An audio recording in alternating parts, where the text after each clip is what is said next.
Islandın mı baba?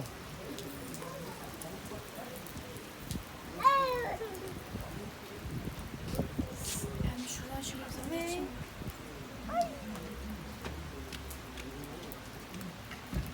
Aa sen ıslaksın. Beni neden çekiyorsun? Yüzüne zoom yapmışım.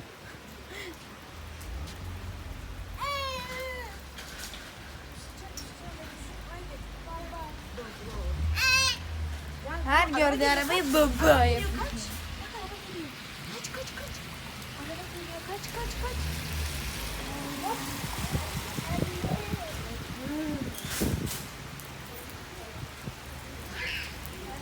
Hadi elini arar arabaya vurdu. Hadi gel.